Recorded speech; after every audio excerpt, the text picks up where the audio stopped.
If you earned $1 per second, then to make $1 million would take you about 11.5 days. But to make $1 billion would take you over 31.5 years.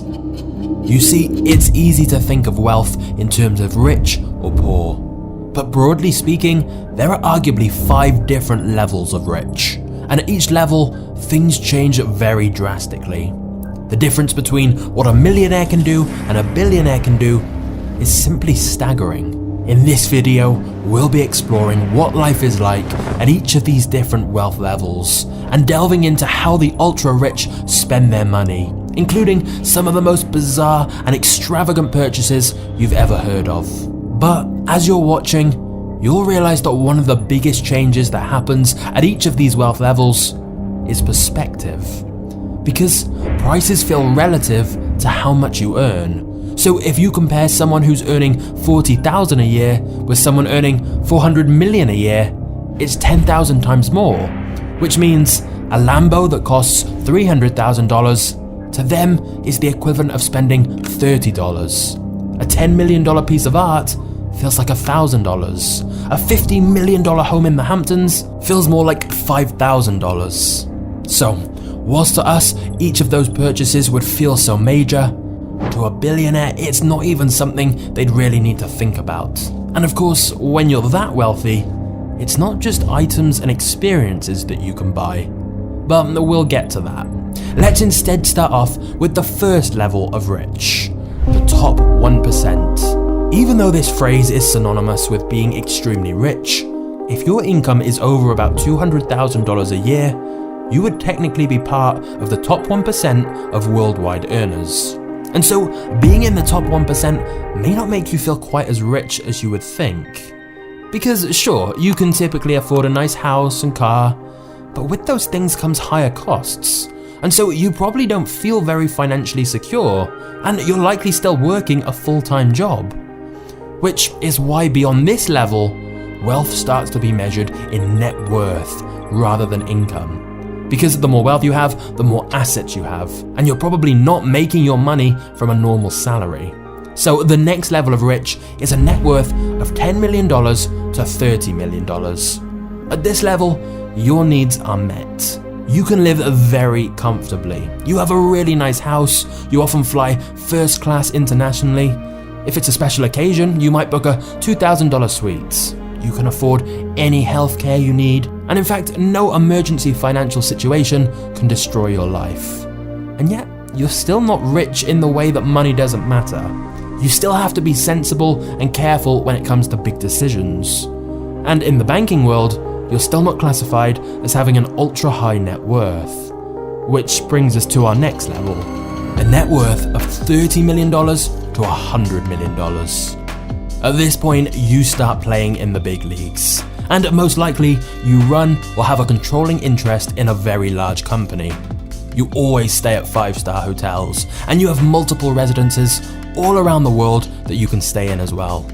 You take holidays during prime time, for example, going to Monaco for the Grand Prix, or Cannes for the film festival. And you won't bat an eyelid when the place you're staying at costs $10,000 to $20,000 per night. You have personal assistants and are starting to have people that others have to talk to get to you. You can buy pretty much anything that normal people think of as stuff rich people buy. Like you can buy any cars you want, the fanciest jewelry, and so on. Instead of flying first class, you'd fly private. Although, having said that, you'd typically charter a flight or own a private jet fractionally through a service like NetJets, instead of buying it outright and having to maintain it. But still, at this level, another big change that happens is your social circle. You probably start socializing with congressmen, senators, and community leaders. You're likely very well respected within some very high-class circles. Interestingly though, since you're likely surrounded by other ultra-wealthy people, you may start to feel you don't have enough. Sure, you may have just bought a new Ferrari, but your friend has a limited edition version where only 5 were ever made. And sure, you had dinner with a local governor, but your billionaire friend just had dinner with the president.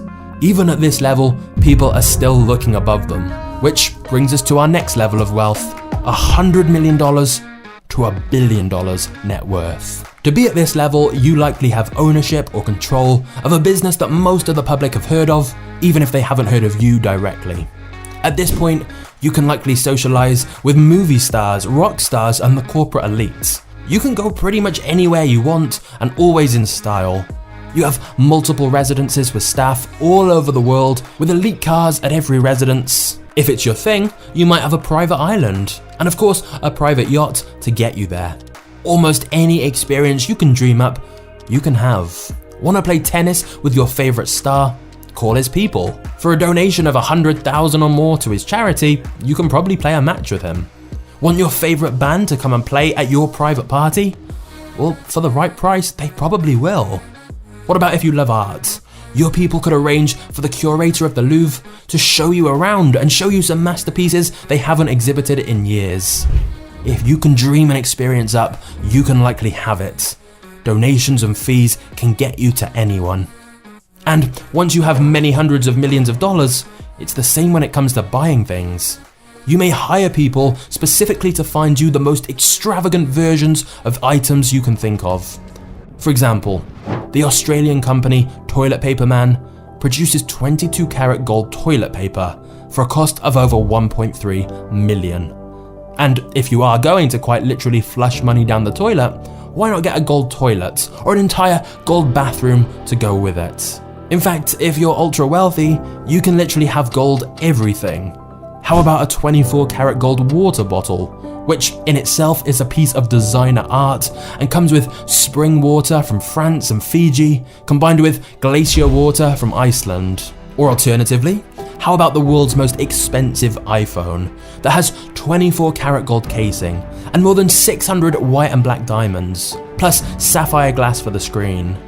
This obviously isn't available to the general public. To buy one, you're gonna need over $15 million. But this is the key. At this level, it's not just about buying the fanciest, most luxurious items, it's about getting the rarest and most exclusive things you possibly can. For example, you could get a limited edition pen that costs $160,000, has 4,810 diamonds inside, and only 8 are made each year. Or if you want to go a lot bigger than that, many billionaires turn to art. And not just rare paintings, but things like this dead shark art piece created by Damien Hirst that sold for $12 million. Or let's say you like piano. Well, here's the same crystal piano that was used for the Beijing Olympic Games that was purchased at a private auction for a record $3.2 million. You see, when you're at this wealth level, your mind is the only real limit to what is available. But then we have our final level, the 1 billion net worth and above.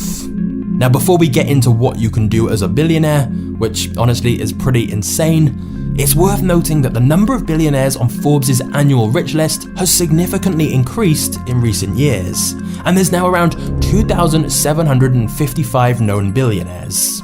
Of course, it's possible there are more who have generational wealth that simply do a good job of staying very, very private. But either way, Forbes have estimated these 2,755 billionaires are worth a combined $13.1 trillion, and therefore have more wealth between them than the poorest 5 billion people on Earth combined. These statistics are overwhelming. But let's actually visualize it to put things in perspective.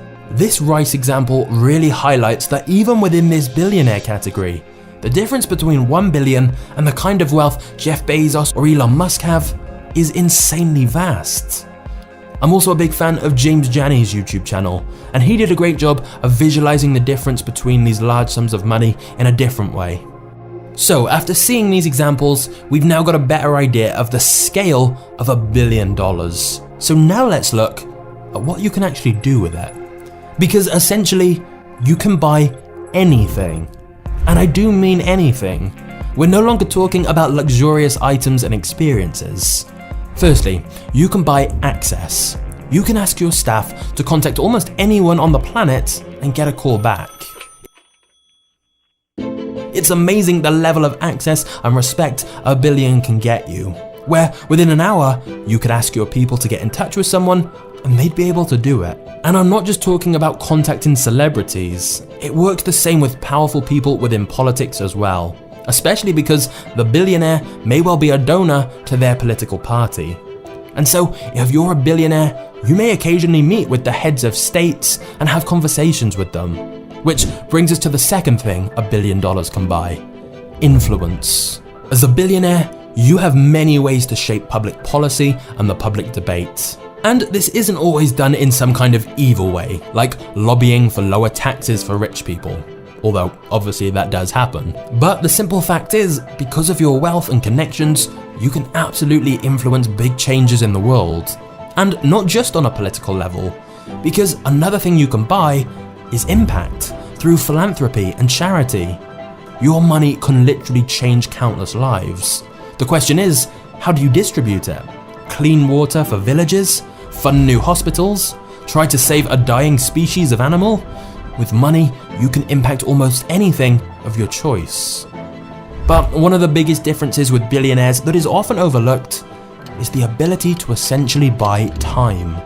You quite literally don't have to wait for anything. No lines, no sitting around. Just think about it. You've got your own private jet, so you just show up at the airport whenever you want, sit down in the plane, and 2 minutes later you're in the sky and can go wherever you wish. When you arrive, a driver will have already been arranged to pick you up and take you wherever you want to go. Your assistant will have already got the best table at the restaurant you mentioned wanting to eat at, or maybe your assistant arranged for a celebrity chef to come to one of your vacation homes instead, at whatever time you choose. Everything you could need is taken care of for you.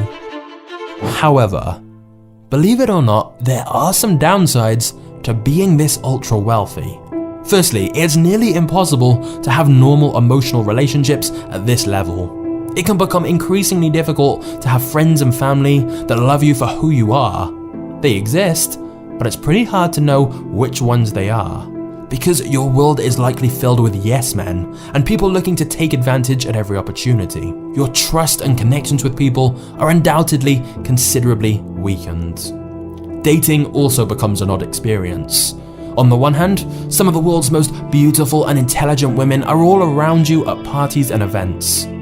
But again, finding someone you have a genuine emotional connection with is a different story. Especially because your time is so valuable that you're always busy and unable to invest in making deep connections with new people. And even if you do find someone, the relationship balance is skewed in a strange way when you have essentially unlimited money. Because no matter whether you pay for everything or whether your partner makes their own money, either way, something about the dynamic feels off. And finally, and most crucially of all, no level of money can give you truly everything. Because death is the great equalizer, and losing loved ones, and losing your own health, and facing your own mortality are problems that no amount of money can solve. The Reddit poster who inspired this video, and deserves full credit, talks about how he met Sylvester Stallone at a party, who had obviously had a very successful career. He said he was such a great guy, had huge levels of wealth and luxury, a smart and beautiful wife, and yet he also had a special needs son who died young. In his words, nobody has it all. Nobody. In fact, if you are watching this video and feeling poor, I think it's worth rethinking. Because in this video, we've looked at several levels of wealth. But the fact you are watching this means you are nowhere close to the bottom of the total wealth pyramid. It's easy to look up and feel frustrated that some people have so much more than us. But just look down the wealth pyramid for a moment. If you have internet access to watch this, plus some food in the fridge, clothes on your back, a roof over your head, and a place to sleep, then you are richer than 75% of the world. In fact, even if you have $1 to your name right now, you are still richer than the majority of the world who are either in debt or have absolutely nothing. What this video really highlights is that rich versus poor is so arbitrary. It's not two groups, there are many, many different levels. And compared to most of the world, you might well be a lot richer than you think.